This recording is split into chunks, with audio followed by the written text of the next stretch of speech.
यमलोकातून परतला तो. एकदम आरडाओरडा ऐकू आला. चारही बाजूनी चीनी सैनिकांनी बांगडू थाय ह्या सरळ साध्या मेंढपाळाला गराडला होता. त्याला काही कळायच्या आतच त्या सैनिकांनी त्याच्या मुसक्या बांधल्या व त्याची कसून तपासणी केली. ते सैनिक काय बोलत होते ते ह्याला कळत नव्हते, तर ह्याचे म्हणणे त्यांना कळत नव्हते. खरं तर त्यांना बांगडूचे म्हणणे ऐकून घेण्यात काही रसही नव्हता.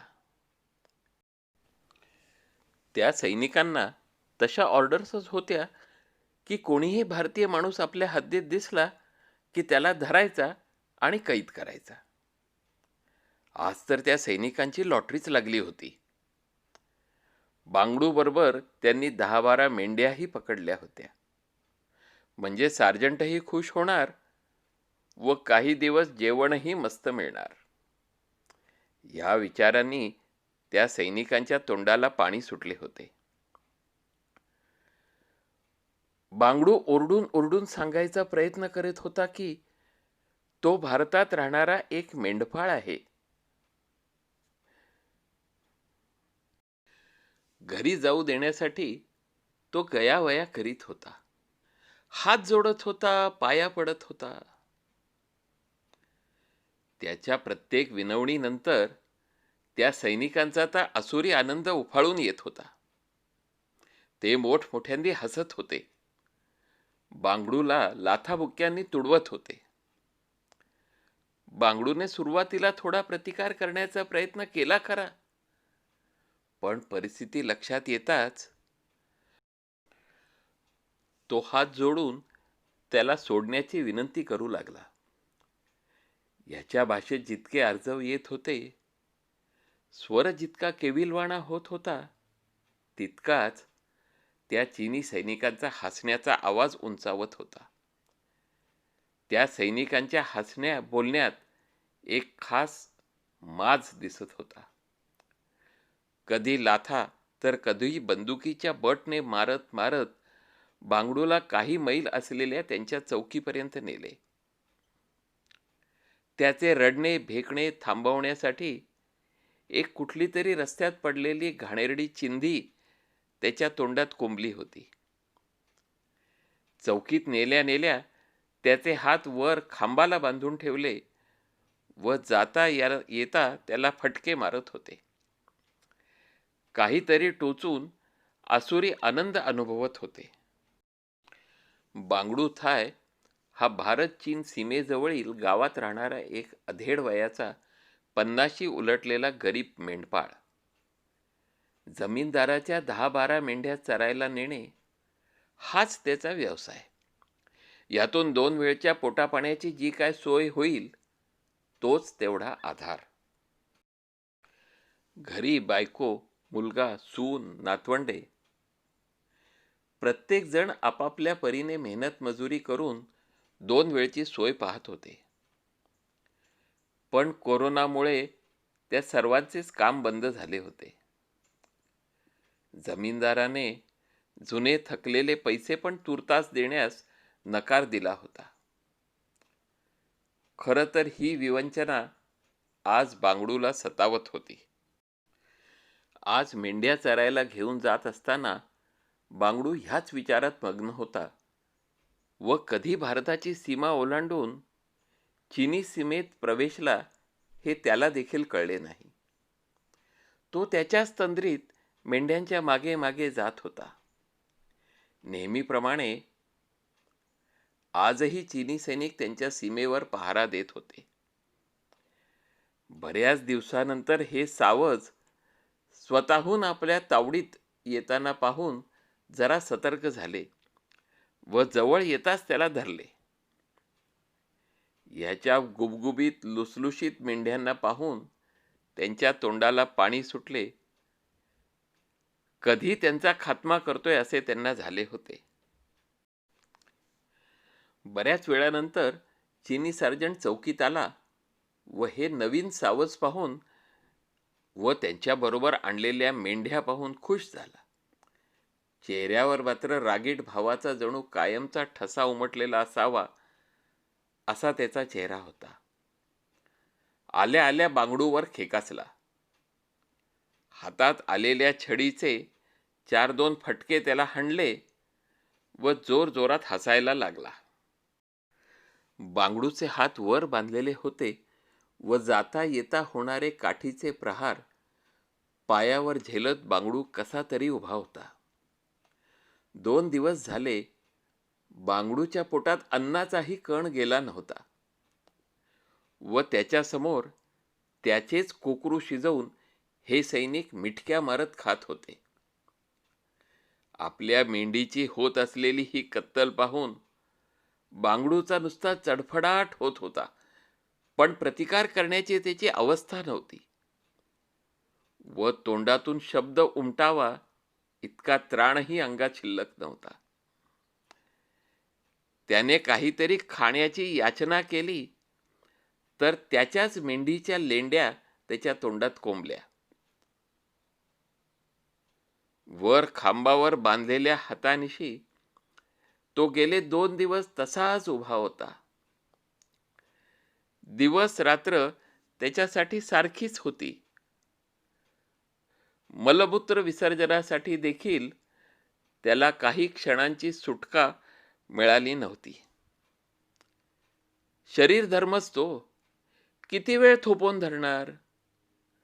सगळे सोपस्कार पॅन्टमध्येच करणे भाग होते. त्यामुळे पसरणाऱ्या दुर्गंधामुळे स्वतःचीच किळस वाटू लागली होती. अर्थात ह्या पसरणाऱ्या दुर्गंधामुळे जवळच्या चौकीतील चिनी सैनिकांनी तो वास सहन न होऊन त्याला छोट्या खोलपटात हलवले.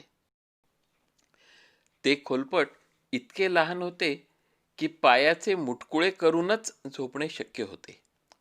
दोन्ही हात पसरले तर त्या खोलपटाची रुंदी व्यापली जाईल इतकी ती संकुचित होती. जेमतेम 4-4.5 फूट उंचीवर पत्र्याचे छत होते. मान ताठ करणे शक्यच नव्हते. आणि का करावी? शत्रूच्या कैदेत पडलेल्या, आणि ते सुद्धा चीनसारख्या शत्रूच्या, त्याची मान कशी सरळ होणार? तरी पण गेल्या 72 तासापासून वर बांधलेले त्याचे हात तरी मोकळे झाले होते. हातात आता रक्तप्रवाह तरी सुरळीत सुरू झाला होता. दाराखालच्या फटीतून सरकवलेले अन्न इथेच बसून जेवायचे, इथेच झोपायचे. प्रातःविधी सुद्धा इथेच. अन्नाचा दर्जा खूपच खालावलेला नसता तरच आश्चर्य होते. अस्वच्छ, बेचव असे असले तरी उपाशी नाही राहावे लागणार एवढेच सुख होते. नरक यातना ह्यापेक्षा आणखी वेगळ्या त्या काय असतात? याची देही याची डोळा त्याने हे नरक पाहिले होते. त्या सैनिकांचे हात आसुसले की फक्त त्याला मार खाण्यापुरते बाहेर काढले जायचे. तेव्हा होईल तेवढेच सूर्यदर्शन. तेवढ्या वेळातच मार खाता खाता काय ते हात पाय मान सरळ करून घ्यायचे. बांगडूला ह्या अवस्थेत किती राहावे लागणार ह्याची गणना दिवसात, महिन्यात, वर्षात का मृत्यूपर्यंत इथेच ह्याच नरकात सडावे लागणार आहे, ह्या विचाराने तर बांगडू हताश झाला होता. स्वतःशिवाय तो दोष तरी कोणाला देणार होता? त्याचाच वेंधळेपणा नडला होता. असे आणखीन किती कैदी होते देवच जाणे. मार खाताना कधी कोणीतरी दिसायचे तर कधी कोणाचा विव्हळण्याचा आवाज ऐकू यायचा. हे सर्वजण नोंदीशिवाय डांबलेले होते, अन्यथा आंतरराष्ट्रीय जिनिव्हा कन्व्हेन्शनच्या नियमाचे पालन करावे लागले असते. बांगडूला ह्या नरकवासात 4-5 महिने उलटून गेले होते. दोन्ही सैन्यांमध्ये लहानसहान चकमकी चालूच होत्या. काही दिवसांपूर्वी चीन्यांनी आपली एक चौकी बळकावली होती. त्या चौकीला मुद्देमालासहित आज आपल्या लढवय्यांनी परत हस्तगत केली होती. दारुगोळ्याचा बराच साठा तिथे सापडला होता आणि मुख्य म्हणजे त्या चौकीत विश्रांती घेत असलेला एक कॅप्टन पकडला गेला होता. तो आता भारताचा युद्धकैदी होता. ह्या कॅप्टन चुंग लीला चीन्यांच्या पुढच्या प्लॅनबद्दल चौकशीसाठी नेत होते. कॅप्टन चुंग लीला आता ब्रह्मांड आठवू लागले होते, कारण त्याने भारतीय युद्धबंदी आणि डांबून ठेवलेले भारतीय नागरिक यांचे हाल पाहिले होते. आता त्याला भारतीय नागरिकांना दिली जाणारी खोलपटे दिसू लागली होती. त्यांचे अन्न, काहीतरी कबूल करावे म्हणून त्यांची केलेली अमानुष मारहाण डोळ्यासमोर दिसू लागली होती. त्यांचे केलेले शारीरिक तसेच मानसिक हाल आठवू लागले होते. आता तो नरकवास आपल्याला भोगावा लागणार हा विचार त्याला बेचैन करीत होता. का मी इतका गाफील राहिलो? का इतर सैनिकांवर विसंबून राहिलो होतो? स्वतःच्या हलगर्जीपणाला दोष द्यावा का हाताखालच्या शिपायांना? का नशिबाला दोष द्यावा हेच त्याला कळत नव्हते. त्यांनी पूर्वी भारतीय कैद्यांना मारलेल्या चापकाच्या फटक्यांचे आवाज आता त्याच्या कानात घुमू लागले होते. माती किंवा लीद मिसळलेले अन्न त्याला डोळ्यासमोर दिसू लागले होते. किती तास हात वर बांधून ठेवणार माहीत नाही. मोठा अधिकारी असल्या कारणाने त्याला थोडा जास्तच त्रास देतील ही भीती त्याचा थरकाप उडवीत होती. एकदा का खोलपटात कोंबले की परत कधी हात पाय तरी ताठ करायला मिळतील का? हे असले भीतीदायक विचार त्याच्या मनी पिंगा घालून त्याला सतावत होते. एवढ्या यातना सहन करण्यापेक्षा पकडले गेल्याबरोबरच स्वतःला शूट केले असते तरी बरे झाले असते, हाही विचार त्याच्या मनात येऊन गेला. ह्या सर्व कल्पनांनीच त्याच्या पोटात गोळा आला. पोटात गुडगुड होऊ लागले, जुलाब होईल का काय असे वाटू लागले. कसे तरी तो स्वतःला सावरत होता. नको त्या भावनांना आवर घालत होता. भलते सलते विचार मनात येऊ नाही ह्याचा निरर्थक प्रयत्न करीत होता. पण भीतीपायी त्याच्या पायातला त्राणच गेला होता. पुढे चालणेही त्याला कठीण झाले. एवढ्यात एक भारतीय शिपाई आला व कॅप्टन चुंग ली हे त्याचे नाव उच्चारत त्याला आपले मागे यायला सांगितले. चुंग लीच्या छातीत धडधड वाढू लागली होती. त्याच्या इष्टाचा धावा करीत उचल आता ही मनोमन प्रार्थना तो करीत होता. निर्विकार चेहऱ्याने तो शिपाई पुढे चालत होता व सगळी भय एकत्रितपणे मनावर घेऊन ली त्याच्या मागून अत्यंत केविलवाणा चेहरा घेऊन चालत होता. इतक्यात तो शिपाई थांबला आणि लीच्या पोटात परत एक गोळा उठला. त्या शिपायाने एका बॅरॅककडे इशारा केला व त्याचे दार उघडून दिले. लीने आत डोकावले व त्याचा स्वतःच्या डोळ्यावर विश्वासच बसेना. त्याने अपेक्षिलेल्या खोलीपेक्षा किमान दुप्पट तरी हे बॅरॅक होते. खूपच स्वच्छ. तो राहत असलेल्या चायनातील बॅरॅकपेक्षाही मोठी व स्वच्छ होती. लीने बाहेर येत त्या शिपायाकडे परत खात्री करून घेतली की ही त्याचीच बॅरॅक आहे ना. एका कोपऱ्यात झोपायची सोय होती. एक पांढरी प्लेट, त्यावर एक वाडगा व एक टम्बलर ठेवले होते. कैदी असून सुद्धा राहायची सोय चांगली आहे हे पाहून त्याला हायसे वाटले. थोडा जीवात जीव आला होता. ली हंतरुणावर बसू का नको ह्या विचारात असतानाच एक शिपाई आला व मुसक्या बांधलेल्या अवस्थेतच त्याला बरोबर घेऊन निघाला. आता कुठं नेत असेल हा? हे विचार त्याला भयभीत करू लागले. आता नक्कीच हात वर बांधून आपल्याला चापकाचे फटके मारणार. मन चिंती ते वैरी न चिंती म्हणतात ना, तेच खरे. चुंग लीला एका मोठ्या बॅरॅकमध्ये नेले. तिथे काही अधिकारी बसले होते. राग, द्वेष, क्रूरता हे भाव त्यांच्या चेहऱ्यावर जराही दिसत नव्हते. लीला याचेच आश्चर्य वाटत होते. कोणीही उगाच बिंबीच्या देठापासून ओरडून वातावरणात भय भरीत नव्हते. ली आत गेल्यावर एका अधिकाऱ्याने लीची पूर्ण तपासणी केली. चिठ्ठ्या, नकाशे, काही हत्यारे लपवली नसल्याची खात्री झाल्यावर तो अधिकारी मागे झाला. दुसरा एक अधिकारी पुढे आला. त्याच्या डोळ्यात जरब दिसत होती. त्याने चायनाच्या पुढच्या प्लॅनबद्दल विचारले. खरं तर लीला फारसे काही माहीत नव्हते, पण त्याच्या या उत्तराला कोणीच मान्य करणार नाही हे तो जाणून होता.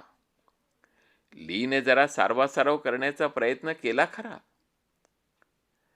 पण त्या अधिकाऱ्याच्या हातची एकच सणसणीत मुस्काटीत खाल्ली आणि त्याच्या डोळ्यापुढे अंधेरी आली व पॅन्टही ओली झाली.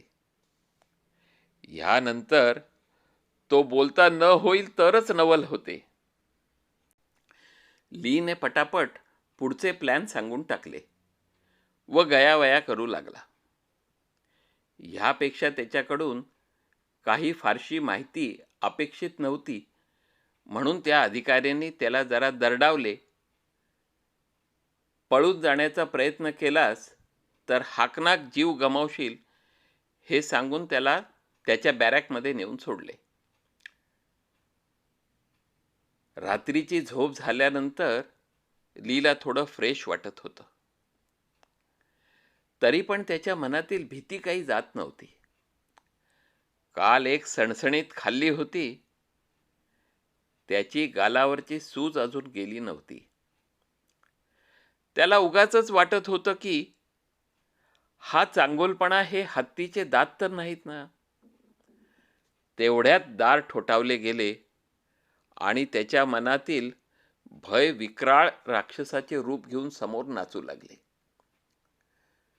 पण तेवढ्यात टम्लर असा आवाज आला. लीला काहीच कळले नाही व तो त्याचे अंग आक्रसून बसून राहिला. म्हणून परत बाहेरून तो ओरडला की टम्लर बाहेर ठेवा. लीला त्यात चहा मिळाला होता. इतक्या सकाळी चहा? लीला हे सगळे अजबच होते. युद्धकैद्याला ही वागणूक? लीला तर हे सर्व एखाद्या परीकथे इतकेच असत्य व अशाश्वत वाटत होते. लीने दार ठोठावताच एका शिपायाने ते उघडले. त्याच्या चेहऱ्यावर सर्वसाधारण मिलिटरीतले रुक्ष भाव होते, पण क्रूर भाव नक्कीच नव्हते. टॉयलेटची खूण होताच त्या शिपायाने लीला तिथपर्यंत नेले व परत आणून बॅरॅकमध्ये बंदही केले. त्याचे बॅरॅक घाण होणार नाही याचेही सुख त्याला दिसू लागले. जेवणाच्या वेळी परत दार वाजवून प्लेट म्हणून तोच खणखणीत आवाज आला. लीने प्लेट खालून सरकवताच त्यात अन्न वाढून आले. प्रत्येक प्रदेशाच्या अन्नाची चव वेगळी. ही चव अंगवळणी पडायला वेळ लागेल, पण त्या चीनी सैनिकांप्रमाणे यांनी हलकटपणा मिसळलेला नव्हता. लीला आठवले की त्याचे सैनिक युद्धकैद्यांच्या अन्नात कधी माती तर कधी चक्क शेण किंवा लीद मिसळण्याचा हलकटपणा पण करायचे. युद्धकैद्यांच्या मनाने स्वतः लीने बांधलेला अंदाजा विपरीत त्याचे जीवन खूप सुरळीतपणे जात होते.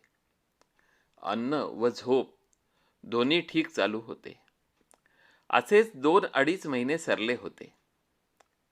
आता त्याची भीती खूप कमी झाली होती. त्याला फारशी मारहाणही झाली नव्हती. तो आता थोडा रुळू लागला होता. सैनिक त्याच्याशी थोडेफार बोलू लागले होते. अधूनमधून भारतीय कॅप्टनही येऊन बोलायचे. जेव्हा कॅप्टन जाधव प्रथम भेटायला आले तेव्हा मात्र ली खूपच घाबरला होता. आज बहुद्या आपल्या अंगाची सालटी सोलवटून निघणार ह्या निष्कारण आलेल्या शंकेपायी तो एका कोपऱ्यात कासवाप्रमाणे आपले शरीर आकुंचित करून बसला होता. पण रिलॅक्स हा शब्द त्याच्या कानावर आला आणि लीचे शरीर थोडे सैल सुटू लागले होते. त्याने तेव्हा रिलॅक्स हा शब्द खऱ्या अर्थाने अनुभवला होता. सहज चौकशी करायला एक कॅप्टन येऊ शकतो ही कल्पनाच तो करू शकत नव्हता. त्यानंतर कधी कुठला अधिकारी आल्यास लीला आता त्यांच्या येण्याची भीती वाटेनाशी झाली होती. आज तर कमालच झाली होती. कॅप्टन जाधव खूप खुश दिसत होते. त्यांचा पोशाखही वेगळा होता. बहुतेक हा त्यांचा पारंपरिक पोशाख असावा. ली त्यांच्याकडे आश्चर्याने पाहत होता. कॅप्टन जाधव यांच्या हातात एक डबा होता. त्या डब्यातून कॅप्टनने 2 लाडू काढले व लीच्या हातावर ठेवले. कॅप्टनच्या मुलाचे लग्न झाले होते. त्याचे लाडू होते. आता मात्र लीच्या आश्चर्याला परिसीमाच राहिली नव्हती. आपल्या सुखदुःखात शत्रूला सहभागी करून घ्यायची ही कुठली परंपरा? आता मात्र लीला राहवले नाही. त्याने आनंद मिश्रित आश्चर्य व्यक्त केले. तो पण आता थोडा खुलू लागला होता. थोड्या गप्पा मारू लागला होता. ली विचारू लागला की सगळ्या कैद्यांबरोबर तुम्ही हे असेच? त्याचे वाक्य अर्धवट तोडीत कॅप्टन जाधव थोडे हसतच आणि होकार देत म्हणाले की तुम्ही पण माणूसच आहात हे आम्ही विसरत नाही. आणि आज तर विशेष म्हणजे माझ्या मुलाचे लग्न झाले आहे. तुमचे तोंड तरी गोड करावे असे वाटले म्हणून लाडू घेऊन आलो. आता मात्र लीचे डोळे डबडबले. भारतीय लोकांच्या चांगुलपणाने त्याला गहिवरून आले. ह्या सुखद धक्क्यातून थोडा सावरत ली सांगू लागला की सर तुम्हाला माहीत नसेल पण आमच्या देशात ह्या आत्मीयतेचा अभावच आहे. आज लीचे मन भरून आले होते. ते पूर्ण रीते करण्याचं मानस घेऊनच तो बोलू लागला की आमच्या सैनिकांशी सुद्धा आपसात इतके प्रेमाचे जिव्हाळ्याचे संबंध नाहीत. अधीनस्थांशी बोलण्याचा तर आमचा टोनच वेगळा असतो. सर तुमच्या देशातील युद्ध कैद्यांशी व पकडलेल्या नागरिकांशी आमचे सैनिक जो व्यवहार करतात त्याची तुम्ही कल्पनाच करू शकत नाही. थोडा जरी अंदाज तुम्हा लोकांना असता तर तुम्ही इतका चांगला व्यवहार आमच्याशी केला नसता. पण आज आम्ही युद्ध कैद्यांना देत असलेल्या वागणुकीची शरम वाटू लागली आहे. कॅप्टन जाधवच्या मुखावर छद्म हसू होते.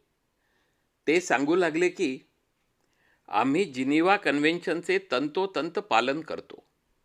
तुम्हीही त्याचे चॅप्टर 2 आर्टिकल 11 ते 16 वाचले असेलच. अर्थात लग्नाचे लाडू देणे व तोंड गोड करणे हे त्यात मोडत नाही. ही आमची माणुसकी आहे. माणुसकीला साजेसा व्यवहार करणे हा आमच्या शिकवणीचा भाग आहे. ही शिकवण आम्हा लोकांच्या अंगवळणी पडली आहे. हा आमचा सांस्कृतिक वारसा आहे. कैदी पण एक माणूसच असतो हे आम्ही मानतो, इतकेच. कॅप्टन जाधव यांचा एक शब्द लीला प्रभावित करीत होता. तसेच त्याच्या मनात आत्मग्लानीचे भावही वाढवित होता. काही क्षणांचा आपल्या शब्दांना दिलेला विराम संपवित पण जरा गंभीर होत कॅप्टन जाधव पुढे सांगू लागले की तुम्हाला कल्पना नसेल की तुमच्या बॅरेकच्या ड्युटीवर जो सैनिक असतो ना, तो हवालदार रामपाल सिंग तुमच्या लोकांचा 5-6 महिने पाहुणचार घेऊन आला आहे व तुम्ही दिलेल्या वागणुकीचे त्याने आम्हाला इत्थंभूत वर्णन करून सांगितले आहे.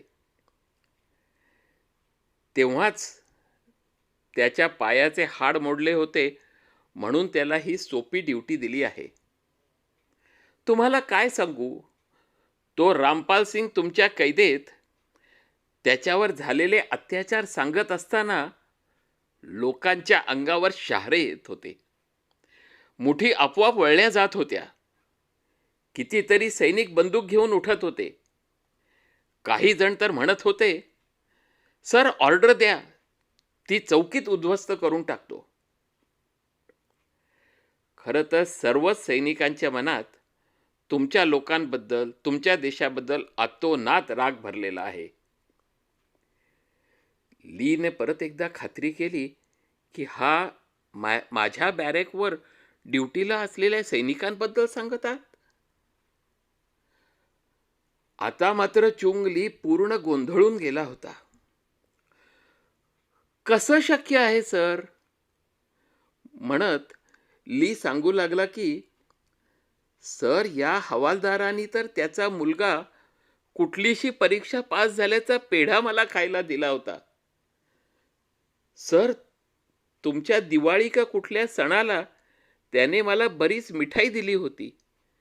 त्याने आमच्या लोकांकडून इतके भोगले असताना तो हे सर्व करू शकतो? तुम्हा लोकांना राग येत नाही का? इतके हाल पचवून देखील तो माझ्याशी इतका चांगला वागू शकतो, हे अशक्यच वाटते. कॅप्टन जाधव सांगू लागले की कारण त्याच्यात माणुसकी अजून शिल्लक आहे. तो तुम्हाला एक माणूसच मानतो. हे आमचे संस्कार आहेत. तुम्हाला नाही कळणार ते. तुम्हीच सांगा की तुमचे मोठे अधिकारी किंवा राज्यकर्ते तरी तुम्हाला माणूस मानतात का? तशी वागणूक देतात का? हाच फरक आहे तुमच्यात आणि आमच्यात. जाधव पुढे सांगू लागले की तो जेव्हा तुमच्या कैदेत होता तेव्हा त्याच्या बायकोने इथे आमच्या कैदेत असलेल्या तुमच्या अधिकाऱ्याला राखी बांधली होती. तिचा एक भाबडा समज होता की राखीमुळे थोडा जरी बंधुभाव त्याच्यात पेरला गेला तर त्यामुळे पुढे पकडल्या जाणाऱ्या आमच्या सैनिकांना कमी त्रास भोगावा लागेल. तेव्हापासून ती प्रथाच सुरू झाली आहे.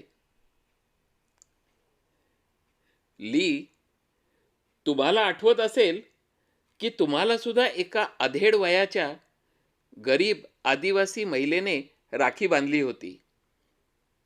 ती स्त्री आमच्या इथे सफाई कामगार आहे. तिचा समज आहे की तिचा नवरा तुमच्या कैदेत असणार. बांगडू नाव आहे त्याचे.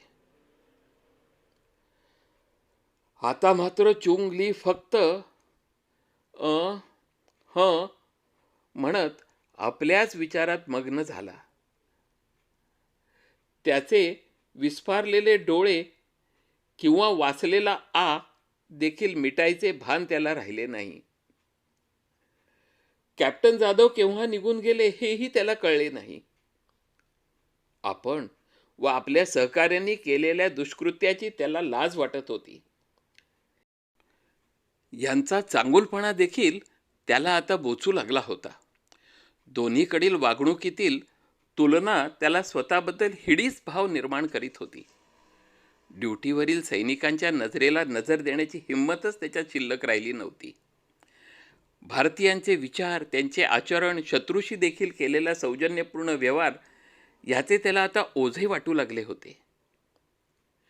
दुसऱ्या दिवशी सफाईसाठी आलेल्या बांगडूच्या बायकोकडे पाहताना त्याला उगाचच आपराधिक भावाची जाणीव होत होती. कॅप्टन जाधव आज आनंदाची वार्ता घेऊन आले होते. जेनेव्हा कन्व्हेन्शन प्रमाणे उद्या कॅप्टन चुंग ली भारतीय कैदेतून मुक्त होणार व त्यांची त्यांच्या मायदेशी रवानगी होणार ह्यावरून ऑर्डर्स आल्या होत्या. ही खुशखबर देत कॅप्टन जाधव यांनी कॅप्टन चुंग ली यांचे अभिनंदन केले.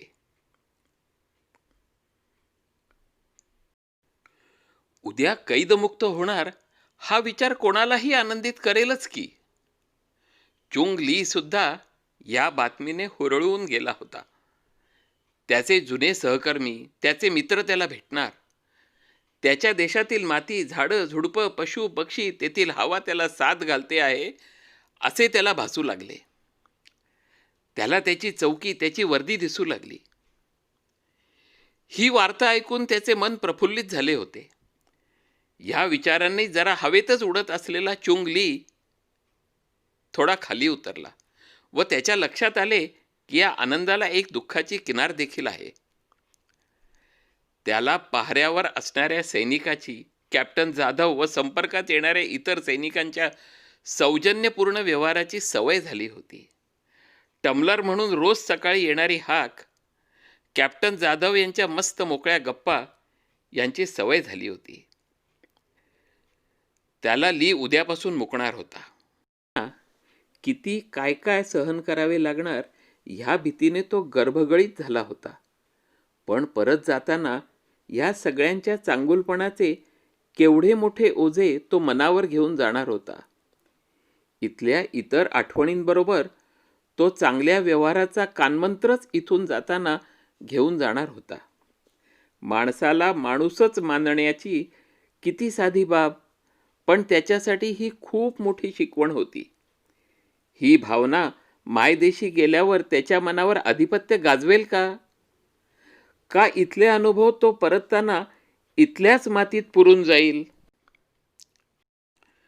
स्वदेशी परतल्यानंतरही भारतातील आठवणींमुळे ली आपल्याच विचारात गुरफटलेला असायचा. कोणी दिलेले क्लेश परिस्थिती बदलल्यानंतर सुद्धा मनाला त्रस्त करीत असतात. पण कोणाचा सद्व्यवहार देखील नंतर बेचैनी वाढवू शकतो हे आता चुंग लीला जाणवत होते. आघाताचा बदला घेण्याचा विचार मनात येतो ना, तसा कोणाच्या चांगुलपणाच्या बदल्यात काही चांगले करण्याचा विचार लीच्या मनात डोकावू लागला होता. त्याला बांगडूची बायको आठवली. तिने त्याच्या हातावर बांधलेली राखी, त्यातून बंधुभाव जागवण्याची संकल्पना त्याच्या मनात कालवाकालव करीत होती. आणि लीने निर्णय घेतला की बांगडूला ह्या यमयातनातून सोडवायचे. भारतातील 6 महिन्यांच्या वास्तव्यात झालेले संस्कार आता बोलू लागले होते. बांगडू व तसे बरेच कैदी यांची कागदोपत्री नोंद नव्हतीच. त्यामुळे जेनेव्हा कन्व्हेन्शनच्या नियमाचा फायदा त्यांना मिळणे शक्य नव्हते. अन्यथा एव्हाना ते आपसुकच परतही गेले असते. ह्या लोकांच्या बाजूने आपण भांडावे हा क्षणभरासाठी मनात आलेला विचार लीने लगेचच झटकून टाकला. कारण असा प्रयत्न केला असता तर त्याचे स्वतःचेच कोर्ट मार्शल झाले असते याची लीला पूर्ण कल्पना होती. तुरुंग फोडून त्यांना पळून जायला मोकळीक द्यायची हा एकच विचार लीला योग्य वाटत होता. हे सर्व खरं तर अशक्य प्रतीचं आहे याची लीला जाणीव होती. पण प्रयत्न करायचा हा त्यांनी निर्णय पक्का केला होता. तुरुंग फोडून पळाले तरी 12-13 मैल लपत छपत पळायचे व तेही एवढ्या सैनिकांची नजर चुकवून, हेही अवघड होतेच. पण चुंग लीचा निर्धार पक्का होता. कारण त्याच्या मनात एक विचार वारंवार येत होता की कृतकर्माची फळे ही प्रारब्ध बनून येतात.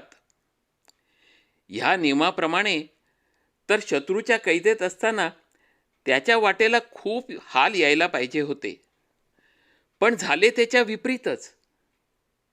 तेव्हा नियतीचा हा काही वेगळाच संकेत असावा. बहुधा त्याच्या हातून हे एक सत्कृत्य व्हावे हेच नियतीला मान्य असावे. चुंग लीने भारतात त्याला खूप त्रास दिल्याचा व त्याचा उजवा पाय दुखावल्याचा बनाव केला होता. इतके दिवस पोटभर अन्न न मिळाल्यामुळे खूप अशक्तपणा आल्याचेही त्याने सांगितले होते व त्या आधारे त्याने भारतीय कैद्यांवर देखरेखीची थोडी सोपी ड्युटी मागून घेतली होती.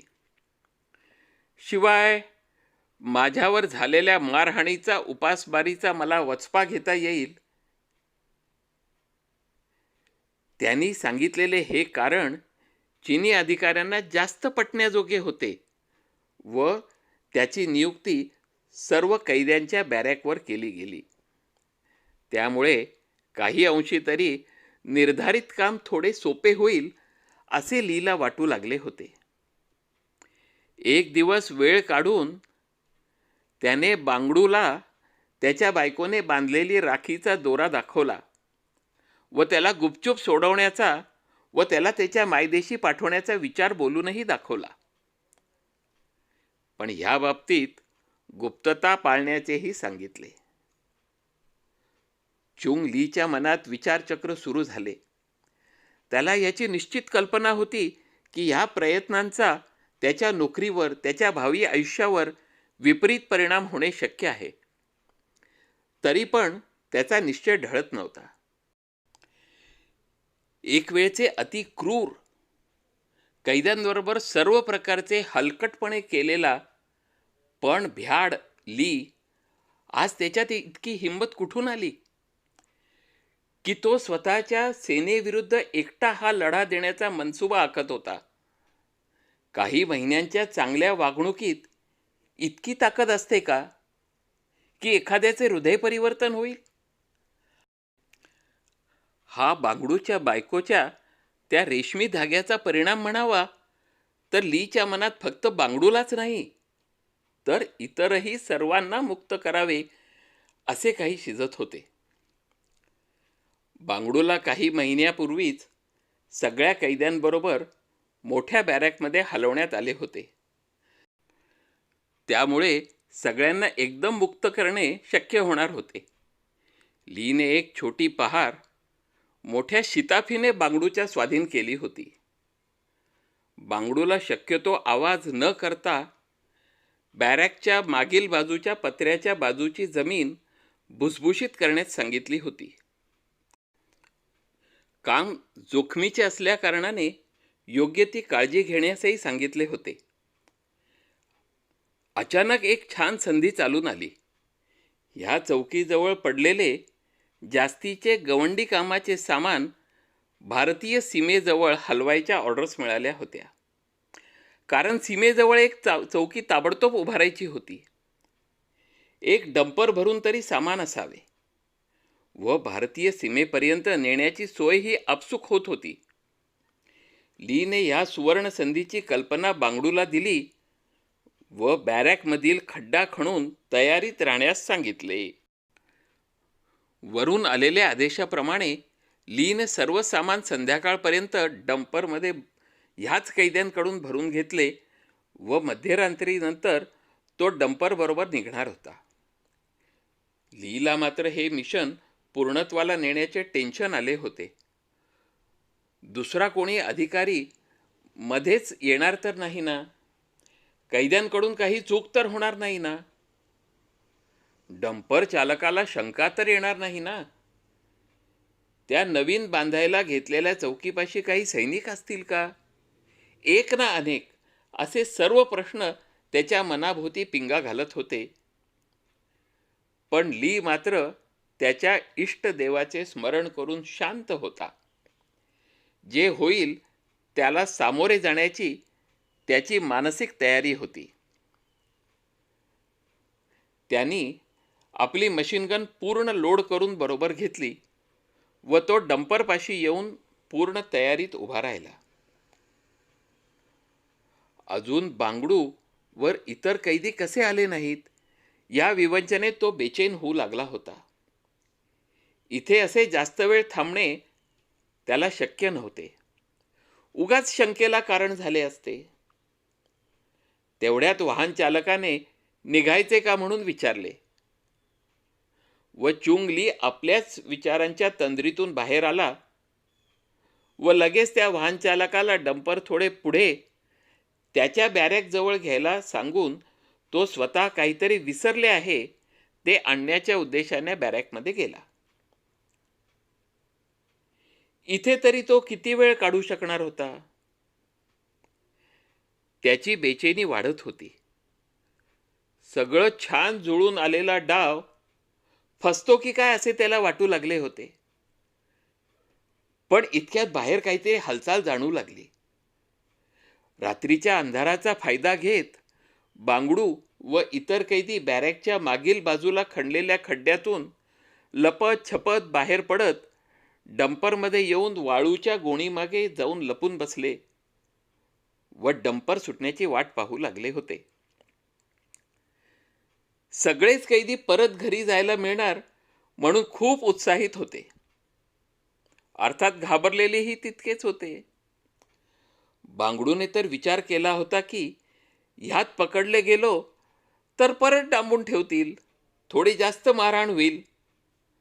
पण सही सलामत सुटलो तर ह्या विचाराने तो हुरळून गेला होता. सगळ्याच कैद्यांची मनस्थिती थोड्या अधिक फरकाने अशीच होती.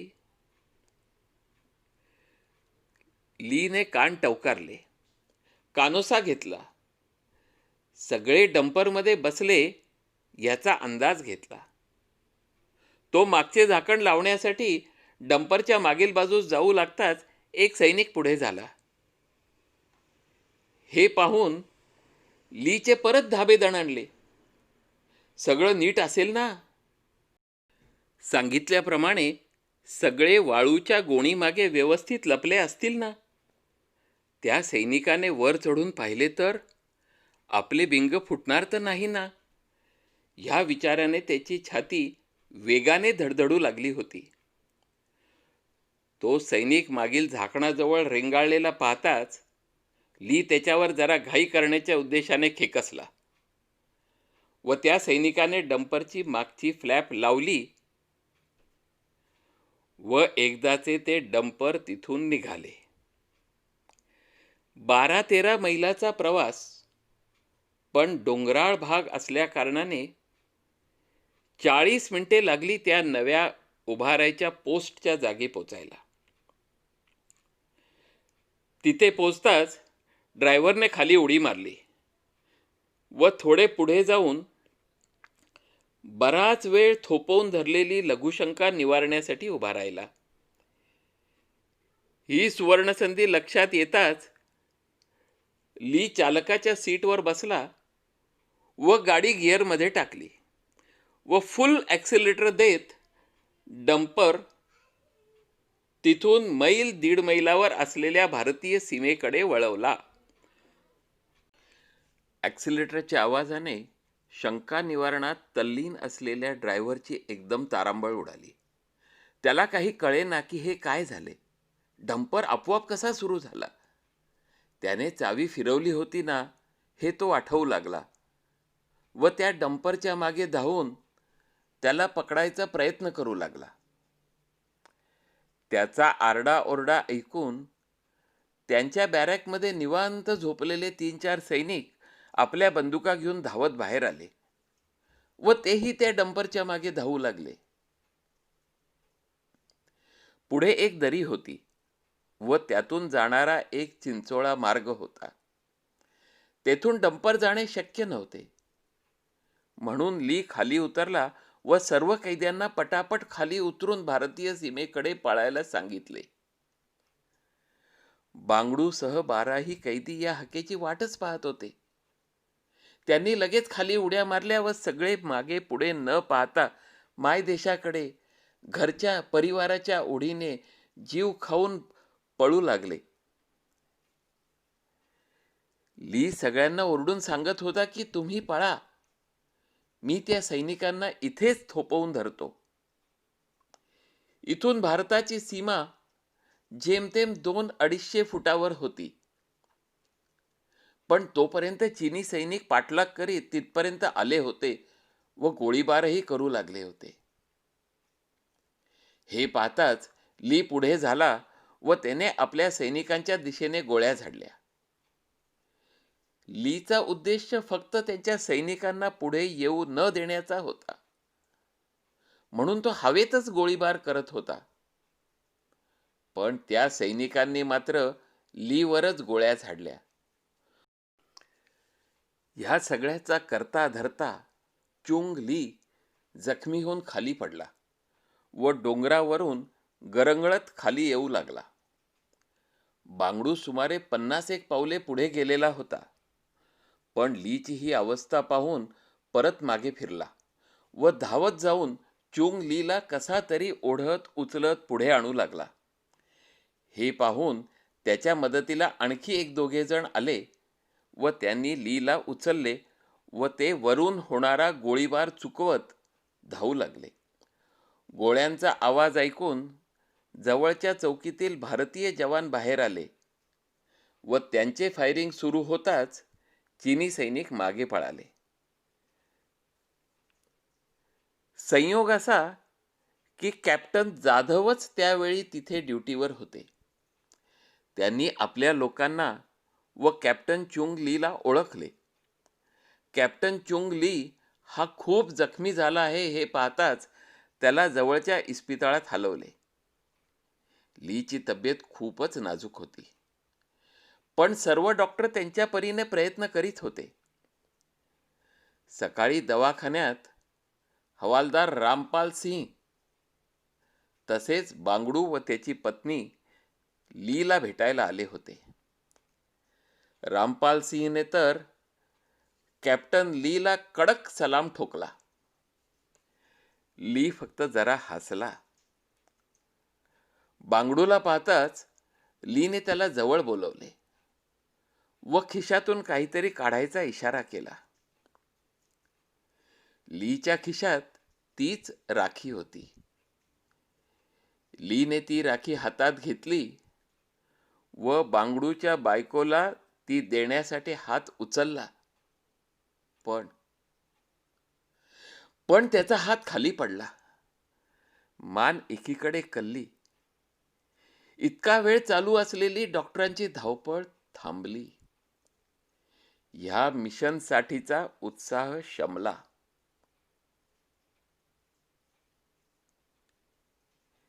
लीने सोडवलेल्या सर्व कैद्यांनी व काही स्थानिक रहिवाशांनी मिळून लीचे एक छान स्मारक उभारले.